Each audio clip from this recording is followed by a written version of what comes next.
நம்ம இன்னைக்கு ஃப்ரீஹா மேத்தமெட்டிக்ஸ் சேனலில் 11th மேக்ஸ் எக்ஸாம்பிள் 8.25 பார்க்கலாம். For any two vectors A vector and B vector prove பண்ணணும். நம்ம இதை வந்து ப்ரூவ் பண்ணணும். ஸோ இதை ப்ரூவ் பண்ணுறதுக்கு நமக்கு என்ன வேணும் அப்படின்னு பார்த்தீங்கன்னா ஏ வெக்டார் கிராஸ் பி வெக்டாரோடைய வேல்யூ.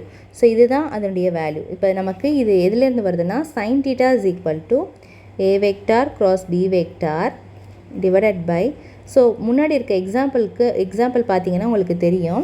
ஸோ அதில் நம்ம போட்டிருப்போம். இப்போ sin θ ஃபார்முலா இது. ஸோ இதில் நம்ம ஏ வெக்டார் கிராஸ் பி வெக்டரோட மாட் மட்டும் வேணும்னா கீழே இருக்க வேல்யூவை நம்ம இந்த சைடு எடுத்துகிட்டு வந்துடுவோம். ஓகேவா? அப்போ நமக்கு இந்த மாதிரி கிடச்சிருக்கும். ஓகேவா? ஏன்னா நமக்கு இந்த வேல்யூ மட்டும் தான் தேவை. அதனால் நம்ம என்ன பண்ணுறோம், இந்த வேல்யூவை நமக்கு கீழே இருக்க டிவைடில் இருக்க வேல்யூ நம்ம எடுத்துகிட்டு வந்துடுறோம். ஸோ அப்போ இதுக்கு நமக்கு வேல்யூ தெரிஞ்சிருச்சு. ஓகேவா? இப்போ இதை மட்டும் நம்ம ஸ்கொயர் பண்ணால் போதும். இப்போ இதுதான் இதனுடைய வேல்யூ.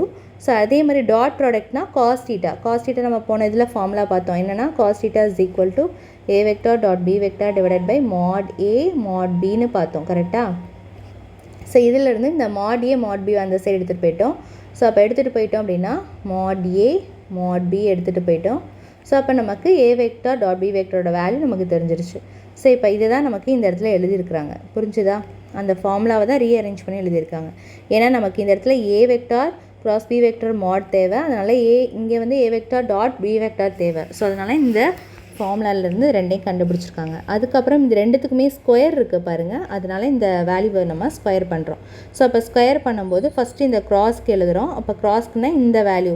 ஸோ இந்த வேல்யூவை ஸ்கொயரில் எழுதும்போது ஏ வெக்டார் வந்து நமக்கு மாடில் ஸ்கொயர் இருக்குது. அதே மாதிரி பிக்கு ஸ்கொயர் இருக்குது. அப்புறம் சைன் ஸ்கொயர் இருக்குது. அதே மாதிரி நமக்கு இந்த வேல்யூக்கு நம்ம அதே மாதிரி ஸ்கொயர் எழுதுகிறோம். அப்படின்னா எல்லாத்துக்குமே நமக்கு ஸ்கொயர் எழுதுகிறோம். ஓகேவா? அதே மாதிரி இங்கேயும் எல்லாத்துக்குமே ஸ்கொயர் எழுதியிருக்கிறோம் பாருங்கள். கீழ் ஸ்டெப்பு. இப்போ பார்த்தீங்கன்னா எல்லாமே ஸ்கொயரில் எழுதியாச்சு. நடுவில் வந்து ப்ளஸ் சிம்பிள் இருக்குது. அதனால் இங்கே நம்ம ப்ளஸ்ஸும் பண்ணுறோம். ஸோ இப்போ பார்த்தீங்கன்னா இந்த வேல்யூலேயும் ஏ வெக்டார் பி வெக்டார் இருக்குது. இங்கேயுமே ஏ வெக்டார் பி வெக்டார் ஸ்கொயரில் இருக்குது. ஸோ அப்போ இந்த ரெண்டு வேல்யூவையுமே காமனாக இருக்கிறதுனால வெளியில் எடுத்துட்டோம். அப்போ இந்த லெஃப்ட் டேர்மில் வந்து சைன் ஸ்கொயர் தீட்டாவும் ரைட் டேர்மில் காஸ் ஸ்கொயர் தீட்டாவும் தான் ப்ராக்கெட்குள்ளே இருக்குது. தெரியுதா? ஸோ அப்போ sine square theta plus cos square தீட்டாவோட வேல்யூ வந்து நமக்கு 1.